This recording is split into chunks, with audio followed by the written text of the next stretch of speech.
porque tú eres mi Dios. Tu buen espíritu me guíe a tierra de rectitud. Hermanos, bajo la temática, la iglesia más que una actividad, la semana pasada estuvimos hablando acerca de la importancia del liderazgo en la iglesia. Y este tema, por supuesto, que nos da mucho material, sobre todo aquellos que desempeñan la función del pastorado, del diaconado, particularmente hablando, pero que sin embargo la figura del liderazgo es lo que Dios quiere que entendamos, hermanos.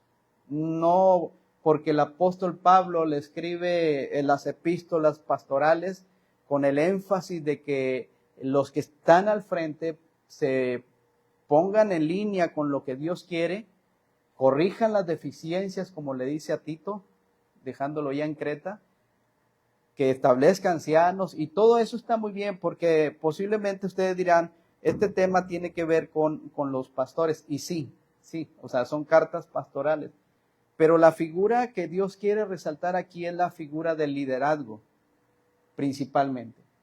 Esto viene desde tiempos antiguos, desde los orígenes. ¿A quién Dios le encargó la responsabilidad del liderazgo en la familia? ¿Sí, verdad?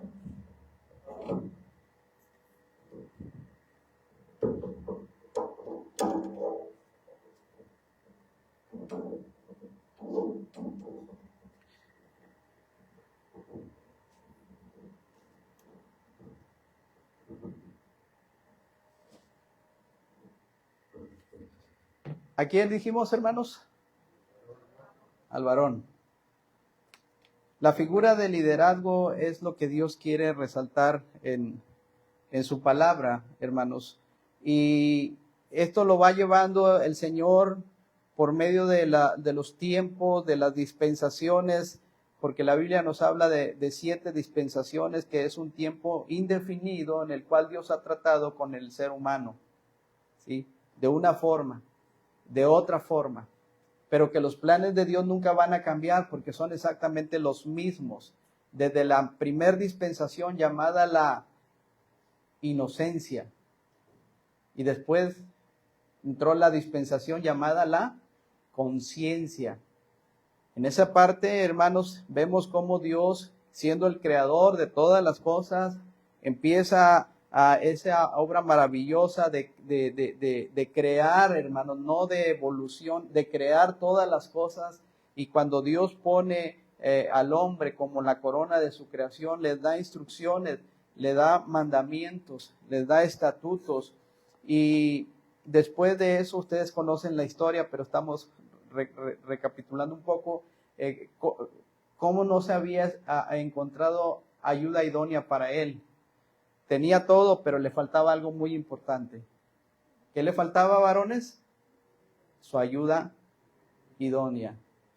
Entonces, cuando Dios le da su ayuda idónea, le dice: fructifíquense, multiplíquense, llenen la tierra y sojuzgarla, y señoreen, etcétera, etcétera, sobre todo la creación.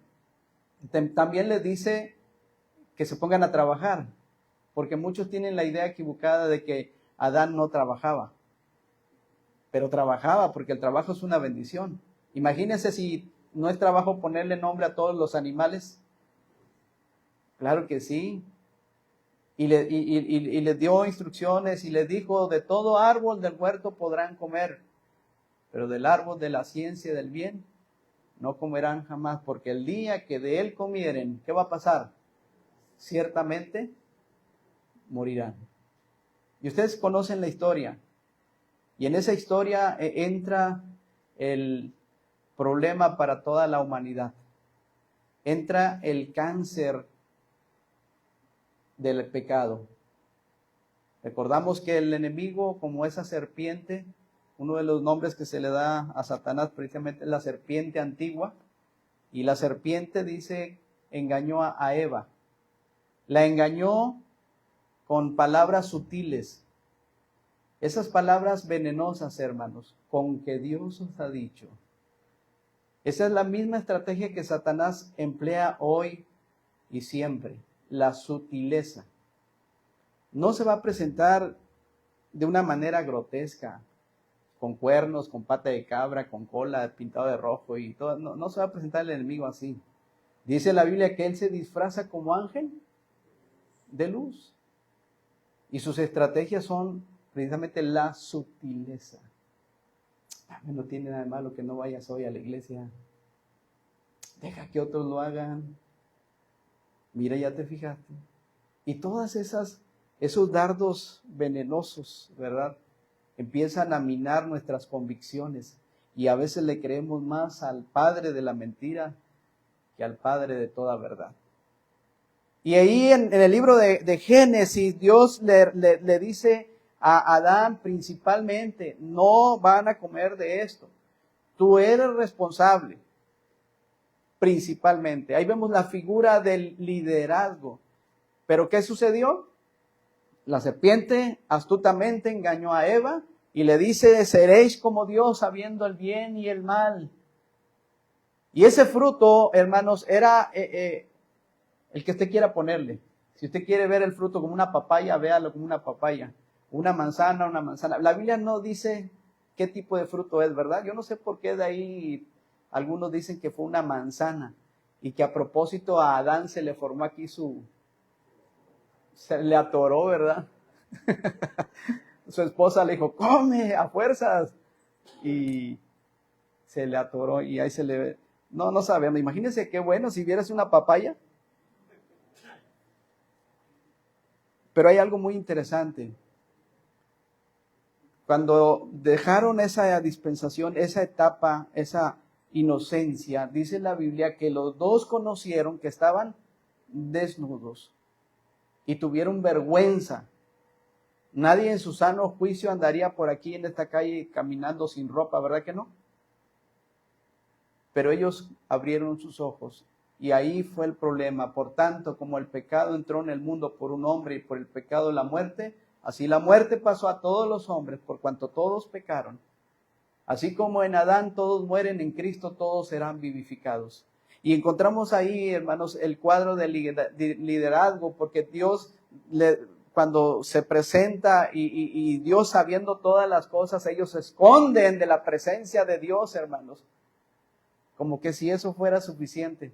Hay veces que nosotros pensamos que Dios no nos está viendo, pero Él dice que sus ojos están sobre nosotros. Todos los días, hermanos, todos los días.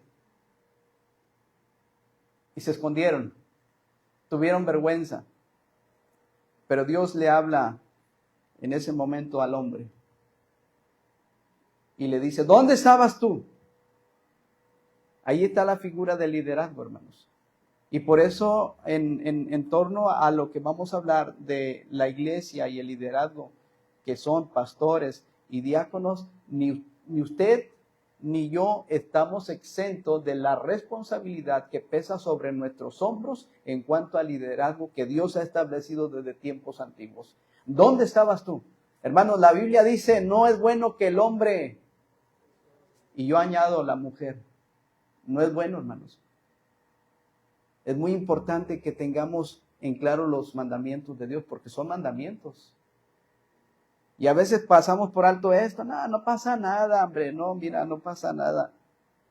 Allá en Wadley, el común denominador es de que muchos de los niños jóvenes, ya algunos ya grandes, como por obvias razones de trabajo, se van a Estados Unidos para buscar una mejor calidad de vida. Y la promesa de ellos es mandarle dinero a la esposa, muy joven, por cierto, y ya con 3, 4 hijos. Y se van con esa promesa, mira, voy a mandarte dinero. Y empiezan los primeros meses cuando empiezan a ganar dinero. Y después, ¿qué creen? Ya tienen otra familia ya. ¿Sí? No es bueno que el hombre esté solo. Y entonces Dios le dice, ¿dónde estabas tú? Dios le empieza a pedir cuentas a él. Y las excusas, hermanos, para excusas somos buenos. La forma más así inmediata de excusarse, ¿verdad? Cuando Dios le pregunta, ¿por qué comiste? ¿Cuál fue la respuesta? ¿Cómo, varones? Hasta lo dicen con gusto, ¿verdad que sí? Sí, sí, pero la pone primero. Sí, y es cierto, buena observación. A veces queremos culpar a Dios de lo que nos pasa y no, hermanos. Cuando alguno es tentado, no diga que es tentado de parte de Dios, porque Él no puede ser tentado por el mal, ni Él tienta a nadie, sino que cada uno de su propia concupiscencia se ha atraído y seducido. Pero sí es más fácil, Dios. Y el hombre le dijo, la mujer que me diste, ella tuvo la culpa, pero primero tú, porque tú me la diste. Hermanos, es como si hoy en día nos estemos quejando de la ayuda idónea. ¿Cuántos se quejan de la ayuda idónea? No levanten la mano porque se les va. Bájenla. Sí, hermanos, como que desde ahí ya estamos mal. Desde ahí hay un problema de liderazgo, hermanos. Porque la Biblia enseña que la mujer debe de ser tratada como vaso más y que el que ama a su esposa, adverbio dice, a sí mismo se ama. Entonces tengamos mucho cuidado porque desde ahí el liderazgo se empieza a desquebrajar cuando le perdemos o perdemos el respeto a nuestro cónyuge, sobre todo los varones hacia la esposa. Yo sé que hay problemas, yo sé que hay conflictos, pero hay un equilibrio que Dios nos da por medio de su palabra, hermanos. Entonces, y esto es serio, de veras, hermanos. A veces nos da risa a los varones, pero ¿saben que esto sucede a menudo en los hogares cristianos?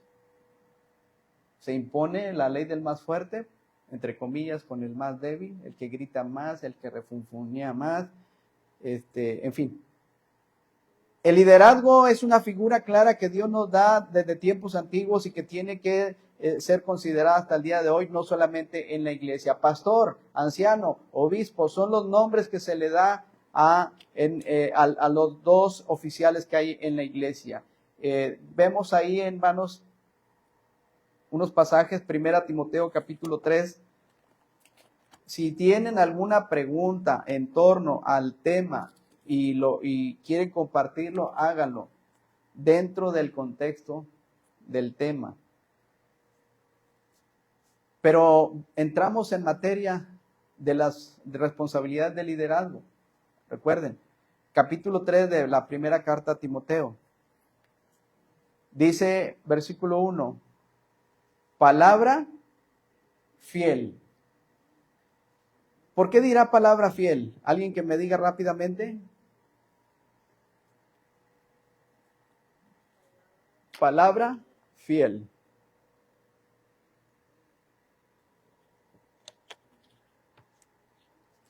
¿Por qué palabra fiel? Pues es verdad. ¿Qué más?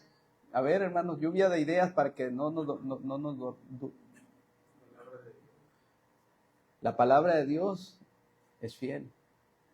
Él es fiel y verdadero. Sí. ¿Mande? Porque no tiene doblez ni engaño. No tiene doblez ni engaño. ¿Sí? Fiel es el que os llama.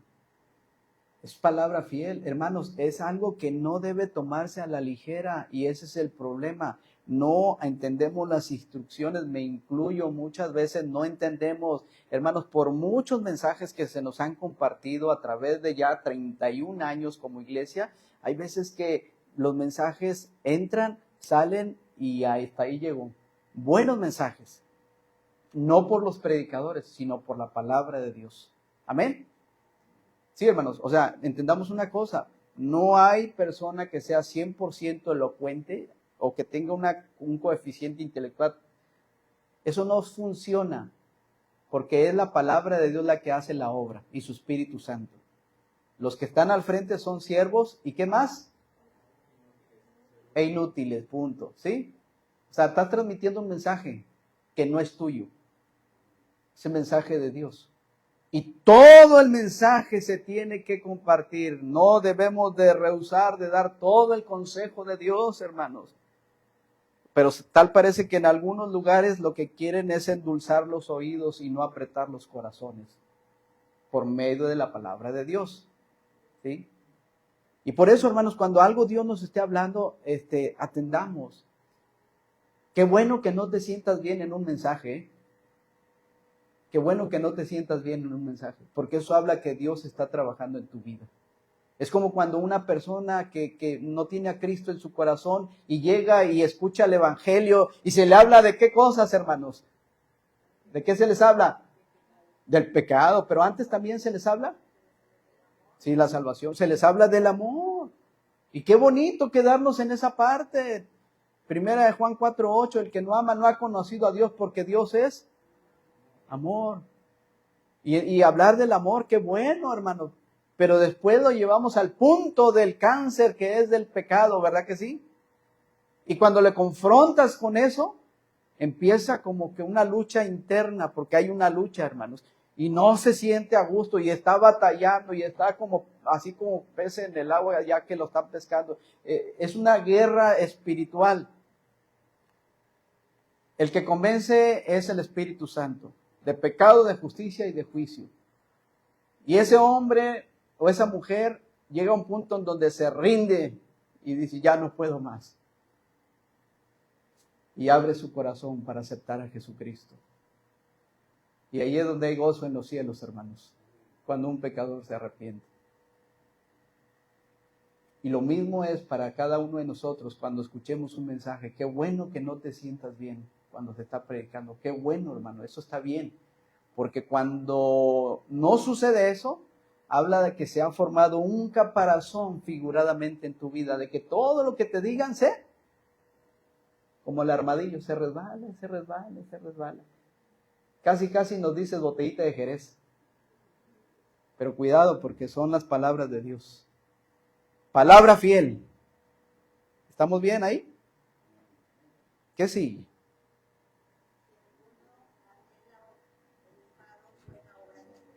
Si alguno anhela obispado,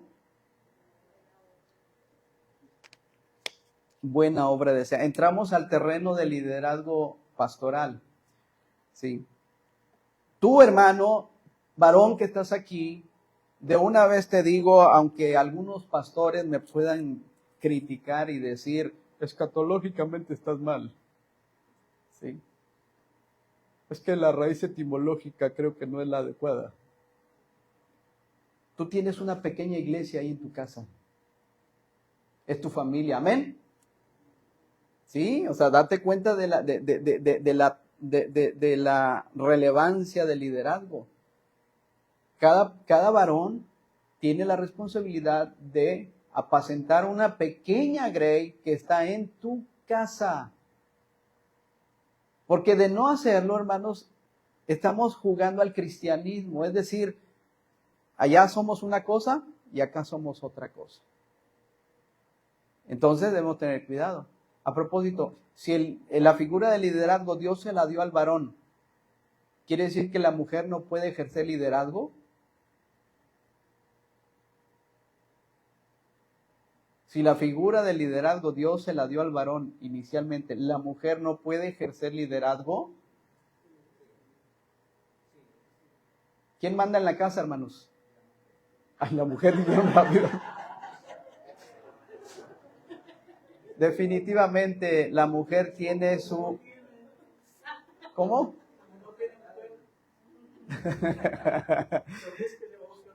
Ah, bueno. Próximo tema, vamos a anotar. Hermanos, desde luego que la mujer tiene liderazgo. La mujer tiene autoridad también. La mujer toma decisiones también, amén. Tiene voz y voto, entre otras cosas. El problema es que no entendemos el mensaje de Dios. Dios dice las instrucciones, pero nosotros decimos, no es por aquí.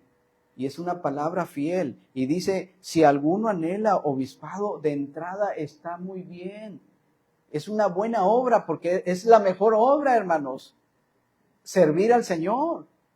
Cada corazón de un joven, de una señorita, que Dios trata en su vida de una manera particular, y lo quiero utilizar estas expresiones, oprime su corazón, y se rehúsa a servir, y el Señor dice, no, yo te llamé, Es como Moisés, ¿se acuerdan? Cuando Dios le dijo a Moisés, oye, ve y di a Faraón, deja ir a mi pueblo. ¿Qué decía Moisés? No, yo no quiero ir porque mira, primero no sé hablar, soy tartamudo. Y puso una y mil excusas para servir a Dios, pero Dios le dijo, yo te estoy mandando, ve tú. ¿Quién dice el profeta Jeremías que había un fuego en su interior? No podía resistir, hermanos. El llamado de Dios específicamente a servirle es un proceso.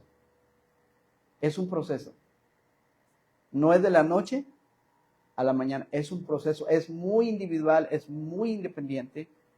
Es algo que Dios está contigo cara a cara. Y desde luego, el que anhela obispado, ¿qué dice la palabra de Dios? Es una buena obra, porque hoy por hoy, hermanos, Dios cumple sus promesas de sostener a los siervos de Él. Amén. No he visto, dice, joven fui y he envejecido, y no he visto justo desamparado ni su descendencia que mendigue pan. ¿Te acuerdas de Gerardo cuando nos predicó? Cuando vinieron las vacas flacas en su ministerio y vio una paloma ahí en una fuente y que alguien dejó un pedazo de torta, algo así, y la paloma fue, comió, tomó agua, dijo, mira, ni paga agua, ni paga esto, y bien padre que se está alimentando la palomita. ¿No valéis vosotros mucho más que ellas, dice el Señor? Si Él tiene cuidado de ellas, con mayor razón de nosotros, hermanos. Y claro, este terreno es un terreno muy importante y muy especial. Y con esto quiero dejar entendido, hermanos, que no porque Dios nos da la oportunidad de estar aquí ya por 13 años al frente, ya lo sabemos todo, o ya somos el superpastor, o que ya estamos realizados como pastor. Hermanos, quitemos, bueno, al menos yo quito eso de mi cabeza, porque eso no se va a consolidar, ¿sabes hasta dónde? Hasta cuando estemos con el Señor. Ha habido pastores que tienen 40 años o más y han truncado el ministerio garrafalmente, cometiendo adulterios. Pero daban por sentado que ya eran pastores. Y en teoría lo eran, hermanos. Pero esto va más allá, porque la obra de Dios es sublime, es excelsa. Por eso Dios dice, el que anhela obispado, buena obra desea. Y hasta ahí, si nos quedamos con esta porción, diríamos, qué padre, ¿no? Saben, en el instituto entramos como 15, y de esos 15, contaditos los que están sirviendo al Señor. ¿Sí? Algunos volvieron al mundo, hermanos, porque dieron por sentado que el instituto forma pastores, y ese es un error. Te prepara, te capacita. Yo voy de acuerdo con el Instituto Bíblico, 3 años Dios nos permitió estar ahí, pero es una preparación. Y después Dios te va a ir confirmando poco a poco. Dios dirige, Dios confirma. Pero ahí, hermanos, en el versículo 2, es ahí donde está el meollo del asunto, porque dice la Biblia, versículo 2, ¿lo leen, hermanos?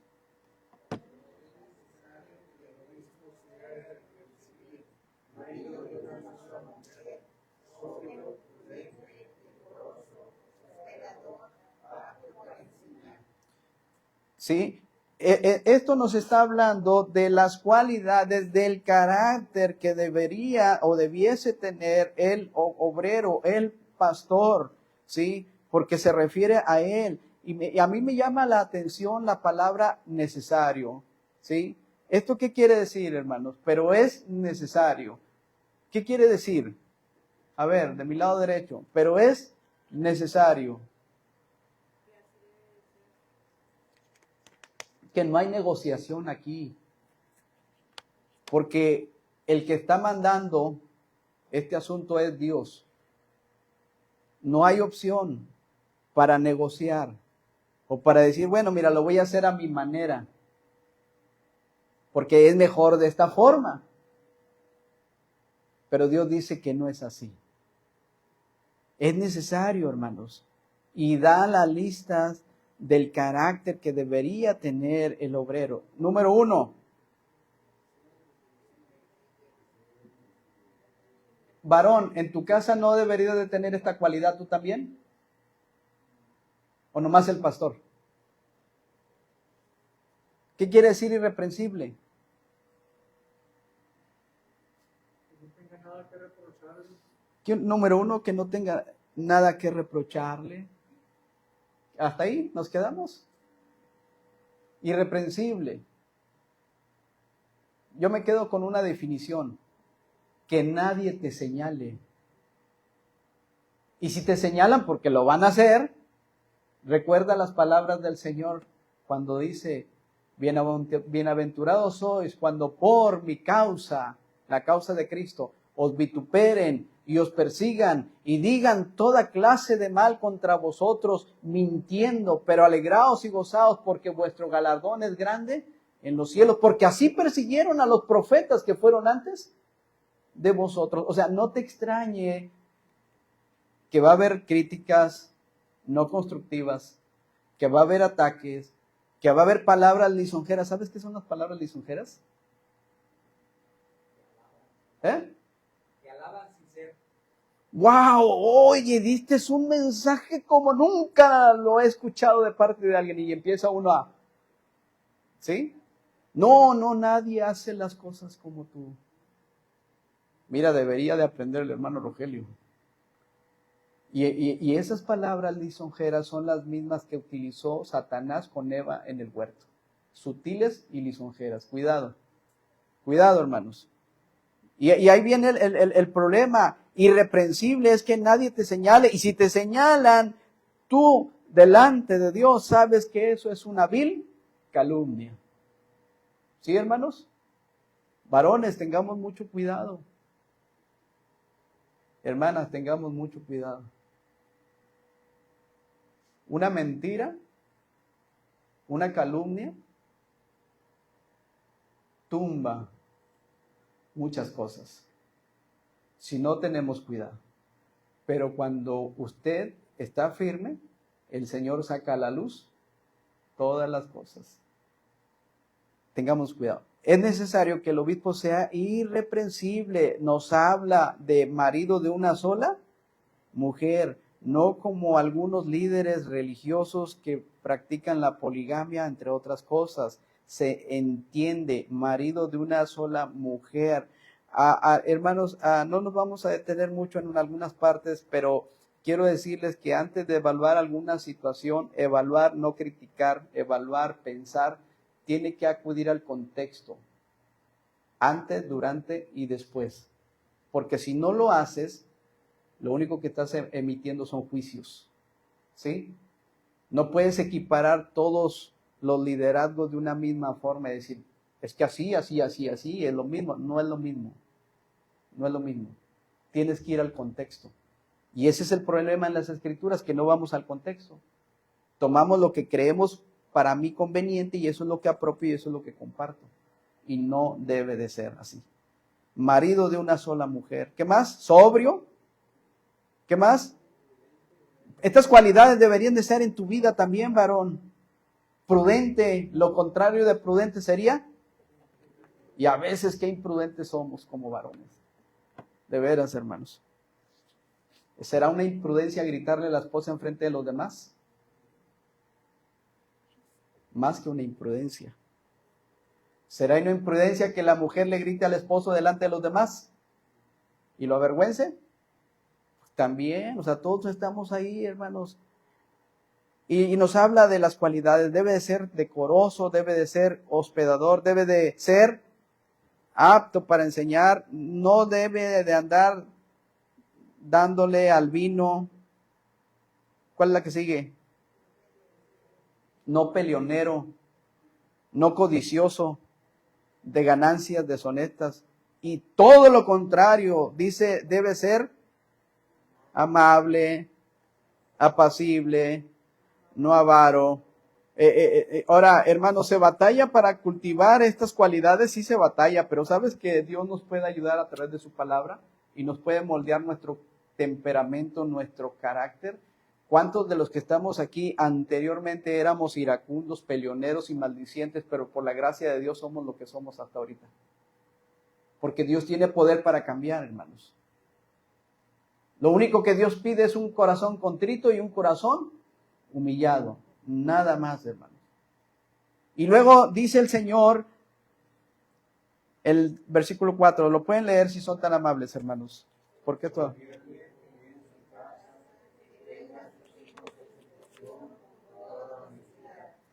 Hermanos, y ahí nuevamente empieza a englobar lo importante de la familia. Que gobierne bien su casa. Y esta palabra de gobernar no habla de autoridad equivocada, de imposiciones ni de otras cosas. Habla de un gobierno amable, apacible, guiado por el mismo ejemplo. Es decir, hermanos, tú me podrás decir lo que tú quieras y podrás enseñar como tú quieras, pero las acciones hablan más que las palabras. Amén. Definitivamente, hermanos, las acciones hablan más que las palabras. Tienen mayor peso tus acciones y las mías dentro del núcleo familiar. Si tú le dices a tu hijo, no grites, ¿tú por qué gritas? Si tú le dices a tu hijo, no le grites a tu mamá, ¿tú por qué le gritas? Y entre otras cosas, ¿te das cuenta? O sea, nosotros somos el ejemplo. Ellos están viendo nuestra forma de conducirnos, ¿sí? Una mirada dice muchas cosas, hermanos, ¿sí sabían eso? Una mirada dice tantas cosas, ¿sí? A veces podemos estar equivocados, a veces. Pero una mirada dice tantas cosas. Una mirada puede decir, te amo. Varones, a la esposa una miradita, ¿cómo le dice usted con los ojos a su esposa, te amo? Le avienta sus cambios de luces o qué. Y la mujer le dice, ¿qué tienes? ¿Qué te cayó en el ojo? ¿Qué? Pero una mirada dice mucho. ¿Verdad que sí? Una mirada dice, ¿está enojada? ¿Sí? El esposo ve a la esposa o viceversa y le ve la mirada y dice, no hombre, ya me dijo todo con eso. Y con los ojos le está diciendo, más deja que entres a la puerta y vas a ver. Ya con eso, con la pura mirada está fulminada o fulminado. ¿Sí o no, hermanos? Las miradas. Ahora imagínate las actitudes ya más palpables, las gesticulaciones. Los gestos dicen mucho, hermanos, los gestos. Y a veces nos equivocamos. ¿Sí? A veces nos equivocamos. Por eso hay que ver los contextos. Yo recuerdo que cuando andaba quedando Dulce conmigo, yo trataba de echar miradas que pensaba yo eran las adecuadas. Dije, no, con esta mirada ya la desarmé. Y así era. ¿Y ella, saben cómo hacía? Me tocaba la frente. Dice, no, es así. Y yo dije, no, ya la traigo. Cuando nos casamos, me aclaró el asunto. Dice, es que esa mirada era libidinosa. Y yo pensando que era una mirada romántica. Dice, no, era una mirada lujuriosa. Dice, por eso no me gustaba esa mirada. Las gesticulaciones. Nos equivocamos también. Recuerdo Blanca predicando acá al frente. Y honestamente, hermanos, veo a los que están más atentos en los mensajes. A los que están durmiendo, mejor me volteo. Porque me da sueño. ¿Sí? Sí, pero a los que están más atentos y así. Pero no veo a Blanca. Porque tiene unas gesticulaciones tremendas que me desconcentran. Y a aquella ocasión la veo y me hace. Entonces yo, eso ya. Y otra vez la veo. Y me vuelve a hacer y luego me dice. No, hermano, yo empecé así. Y sudando y todo. Y así fue un conflicto. Cuando terminó el mensaje le digo, ¿qué pasó? Nada. O sea, ella estaba en su mundo. Pero todo se genera aquí, hermanos. Aquí hay muchas cosas increíbles, hermanos. ¿Sí? Es muy probable que muchos de ustedes ahorita están pensando bien o mal de mí. Pero eso no lo puedes evitar. El problema es que te ganches. Aquella persona dijo, no puedes evitar que las aves vuelen sobre tu cabeza. ¿Sí? No lo puedes evitar. Pero sí puedes evitar que hagan un nido en ella. Hermanos, los requisitos, dice la Biblia, que gobierne bien su casa, es un reto tremendo el que Dios nos pone como varones para ejercer la autoridad correcta dentro del hogar. Cuando no se tiene el varón, por supuesto que la mujer tiene que tomar la batuta. Y yo quiero agradecer a Dios por mi mamá. Lo tengo que reconocer porque es una guerrera, como muchas hermanas que he conocido sus vidas, y que ante la ausencia del varón han tomado las riendas y han salido adelante. Sí, con muchos problemas, porque no es fácil. Con muchos problemas, pero al final del día son unas guerreras. Y eso es muy importante. Entonces, hermanos, ¿cómo está la familia? Podríamos preguntarnos. Que tenga a sus hijos en sujeción con toda honestidad, con toda transparencia, hermanos. Sí, con toda transparencia. Los hijos en sujeción no son aquellos hijos que a chaleco les están metiendo versículos y versículos y que se los graben y decir, y tú te portas bien. Y ¿saben que en el pastorado hay muchos problemas con esto? Porque algunos hijos de los pastores han sido, ¿cómo se le llama? Estigmatizados. O sea, es decir, tú eres el hijo del pastor, o eres la hija del pastor, y por lo tanto tú debes de darle el mejor ejemplo a todos aquí en la congregación. ¿Y a qué horas?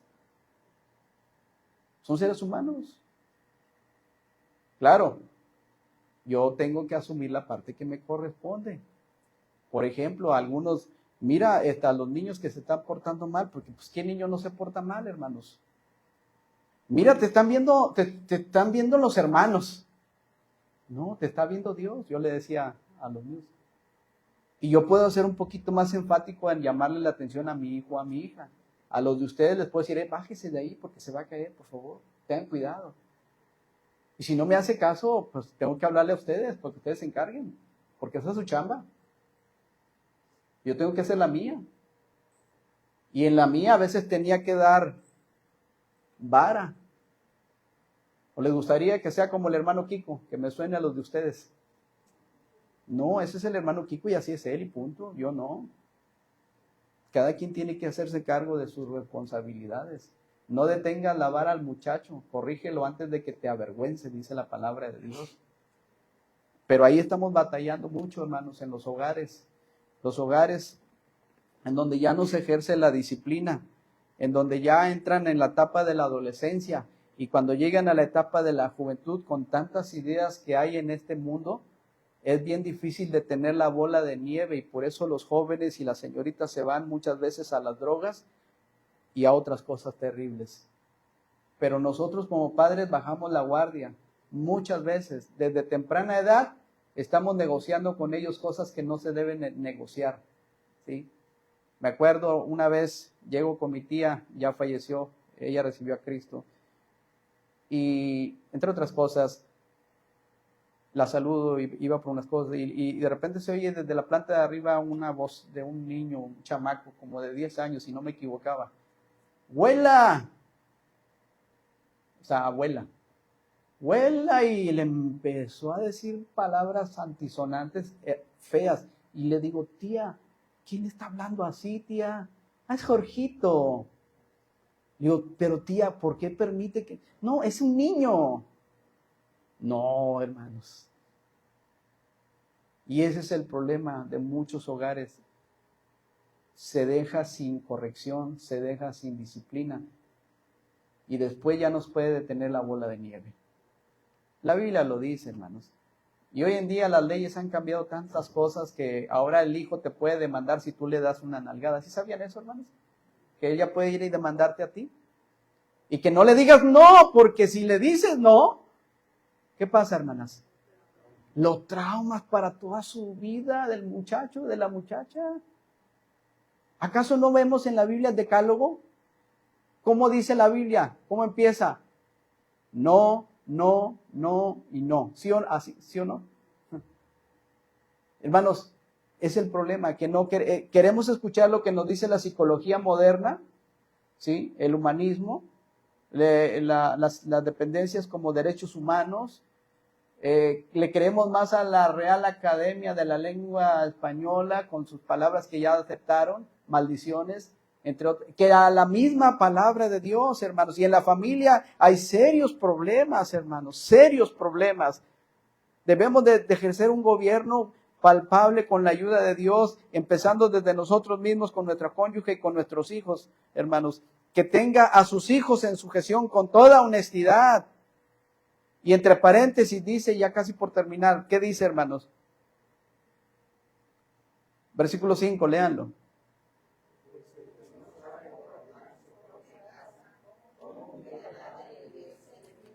Los dichos mexicanos por algo se dicen. ¿Cuál encaja?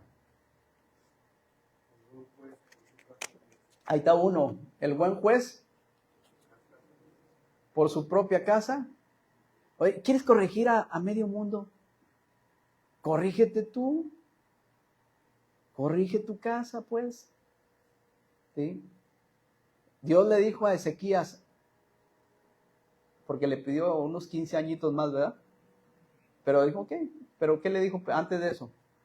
Arregla tu casa. ¿Sí? Porque morirás.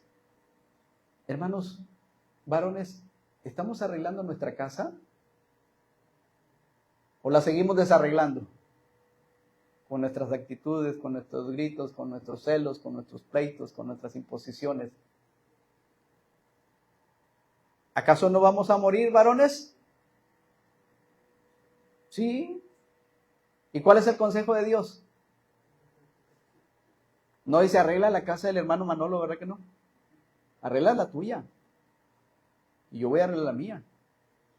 Porque yo voy a dar cuentas por mi familia y tú por tu familia. Y después por la iglesia. Hermanos, dice la palabra de Dios que el que no sabe gobernar su propia casa, ¿cómo cuidará de la iglesia de Dios? En otras palabras, no puedes con 2, con 3, con 4, con 5, podrás con 10, con 20, con 30, con 40, con 50, con 300 o con 1000, como es en el caso de Betel. ¿Se dan cuenta de la responsabilidad que implica esta área tan importante, hermanos? Pero que tú no estás exento de la misma responsabilidad. Dice, no sabe gobernar su propia casa. Esto nos lleva a aquel dicho que dice, candil de la calle, obscuridad de su casa, del hogar. ¿Verdad que sí? Hermanos, estos son los requisitos del pastorado. Hermano, ya se tardó mucho. Es que, ¿sabes qué, hermano? Porque son importantes retomar estos requisitos, porque no solamente vas a hacer una evaluación del ministerio pastoral, porque la puedes hacer indudablemente. Después de aquí vamos a hablar del gobierno de la iglesia. ¿Qué tipo de gobierno tiene la iglesia? Pero esto es fundamental.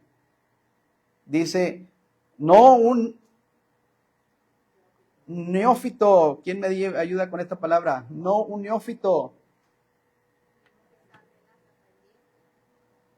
Uno que está apenas empezando en Cristo. Ahí la lleva, va empezando, va empezando. Cuando a una persona se le da una responsabilidad tan grande como es el ministerio pastoral y va empezando, cuidado, hermanos. Hay muchos problemas. Lo hemos visto en nuestros compañerismos. Se les han delegado responsabilidades a algunos jóvenes recién egresados de un instituto y han ocasionado serios problemas. Hay una corriente doctrinal que están llevando a cabo que es acerca del calvinismo, pero más que el calvinismo es el orgullo, la soberbia y la jactancia, de decir, encontramos el hilo negro de la teología y nadie puede predicar o enseñar como nosotros mismos. Y son muchos jóvenes los que andan ahí. Entonces tengamos cuidado. Un neófito es alguien que va empezando, por supuesto. Ahí la lleva, dando sus primeros pasos. Pero no debe ser uno nuevo. ¿Por qué? Porque hay un peligro. Y está el peligro ahí. ¿Cuál es? No sea que envaneciéndose caiga en la condenación del diablo. Y un gancho al hígado contundente para las cualidades del carácter de los pastores y de los hermanos y de las hermanas en general. Versículo 7, lo leemos y ya estamos ahí, casi terminando.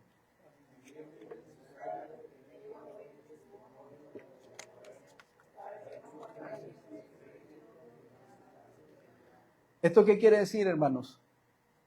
O sea, todo lo que se mencionó nos va ligando hasta el versículo 7 y lo va juntando de tal forma que dice también, y la palabra clave es, como empezamos, ¿se fijaron? Es necesario, también es necesario que tenga ¿qué? ¿Y cómo damos testimonio a los de afuera nosotros? Sí, aquí nos oyen cantar, sí, aquí Dios te bendiga y Dios te bendiga, sí, pero allá, afuera, en el trabajo, en la escuela, donde quiera, ¿cómo es nuestro testimonio, hermanos? ¿Bueno, regular o malo? Porque no es negociable, ¿o sí? No es negociable. Tomar el nombre de Dios en vano, me quedo con esa definición de aquel tiempo que Gerardo nos dijo. ¿Sabes qué es tomar el nombre de Dios en vano? No es así el decir, ay Diosito. Está mal de entrada, porque nuestro Dios es un Dios grande, ¿sí? O expresiones tan así usadas como, ay Dios mío, ¿sí? ¿Sí lo han dicho alguna vez, hermanos? ¿O han escuchado a alguien? Y eso no necesariamente, no está bien dicho. Pero tomar el nombre de Dios en vano es decir que soy un hijo de Dios y vivir como si no lo fuera. ¿Se entiende, hermanos? En la iglesia soy uno y en la calle soy otro. Decir que soy un hijo de Dios y vivir como si no lo fuera. Por eso probémonos cada uno, dice la Biblia, pruébese cada uno, el que piense en primera persona estar firme, mire que no caiga. Pero hermanos, por eso la obra del Señor se ve afectada por el testimonio de muchos cristianos, de muchos pastores, de muchos diáconos. ¿Por qué? Porque el testimonio es malo. Así de fácil, hermano. Muy tremenda la situación. Y aprendan también los nuestros a ocuparse en buenas obras, dice la Escritura. Y que vean en nosotros esas cualidades que pueden glorificar el nombre de Dios. Terminamos, hermanos, porque dice, es necesario que tenga buen testimonio de lo de afuera, ¿sí? Para que no caiga en... ¿Qué quiere decir? Ya no te creo nada. ¿Sí? Y qué triste cuando en la casa nos dicen eso, no te creo nada. Eres el mismo, eres la misma, es lo mismo, no te creo nada. ¿Sí? Y en lazos del diablo, un descrédito y en lazo del diablo. Es como tenernos aquí, mire, ese lazo, los que conocen del campo, cuando lazas, lo tienes aquí sujeto y no lo sueltas y no lo sueltas y entre más se mueve, más se lastima. El lazo del diablo, tremendo. Hermanos, terminamos esta enseñanza diciéndoles que en los dos oficiales que hay en la iglesia, que son los pastores, obispos, y las cualidades y el comportamiento que debería tener el líder, son los mismos que debe tener el diácono. Amén. O sea, no hay para dónde hacerte. Lo vamos a ver de pasadita, pero para que quede claro que las mismas cualidades del pastor, del obispo, del anciano, deberían de ser las mismas del diácono. Pregunto, ¿cuántos diáconos hay aquí? Levanten su mano, por favor. ¿Uno?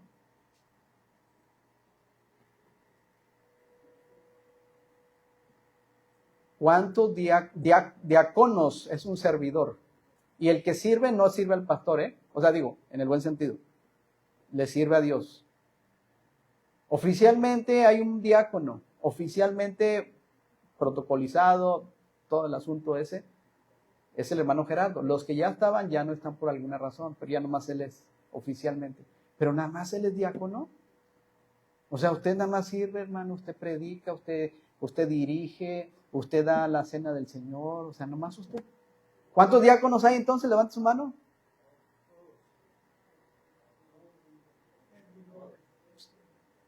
Exacto. las mismas responsabilidades y cualidades del carácter del pastor son las mismas del diácono. No hay para dónde hacerse, estamos en el mismo barco. La pregunta es, ¿cómo estamos funcionando en el liderazgo, en la familia y por supuesto en la iglesia? Dios los bendiga, hermanos. Vamos a hacer una oración porque necesitamos orar. Te damos gracias, Señor, porque eres bueno, porque nos das fuerzas para seguir adelante. Hay muchas cosas que no entendemos claramente porque la dureza de nuestro corazón se antepone y nos afecta de tal manera que no alcanzamos a discernir tus palabras. Solo te pedimos perdón, Señor, que con tu sangre preciosa nos limpies de toda maldad, de toda jactancia, soberbia, orgullo, de todo pecado oculto, Señor. Te pedimos perdón porque necesitamos que tú nos perdones, Señor, y creemos que tú lo haces, porque eres ese juez justo, Señor. Y te ruego que bendigas en estos momentos a tu iglesia bautista Jesús es el camino. Ruego para que este mensaje de tu palabra no sea echado en un saco roto, sino que cada uno tomemos la responsabilidad que amerita, porque de entrada somos varones que tenemos un liderazgo en la familia. Hay hermanas que también tienen un liderazgo en su familia. Los hijos tienen que funcionar de acuerdo a tu palabra. Hay mucho trabajo que hacer y para eso te necesitamos, Señor, porque separados de ti nada podemos hacer. Quita de nosotros todo estorbo que nos impida rendirnos ante ti, Señor. Padre, ayúdanos, por favor, a seguir firmes. Así como estamos, hermanos, y antes de tocar el timbre, ¿quién dirá, Señor, ayúdame a cambiar cosas que tengo que hacer en el liderazgo de mi familia, en el compromiso con la iglesia? Señor, el tiempo pasa y estamos perdiendo tiempo muy valioso. Las almas necesitan escuchar el evangelio, la iglesia necesita la edificación, mis hijos necesitan edificación, mi esposa también. ¿Quién dirá, ayúdame, Señor? Ayúdame. Amén. Amén. Amén. Amén. Amén. Amén. La Biblia dice que Él es nuestro ayudador. Él es nuestro pronto auxilio en las tribulaciones. Hermanos y hermanas, sin Dios no podemos avanzar. Padre Santo, gracias por los hermanos y hermanas que levantaron su mano. Ruego por ellos para que les contestes esa petición que va de acuerdo a tu voluntad, Señor. El querer seguir adelante. Y gracias, Señor, por tu Espíritu Santo, que es el que convence también a cada uno de nosotros. Ayúdanos, Padre Santo, a fortalecernos más en ti y en el poder de tu fuerza. Te lo pedimos en el nombre de Cristo Jesús. Amén. Podemos tocar el timbre, hermanos. Muchas gracias por su atención.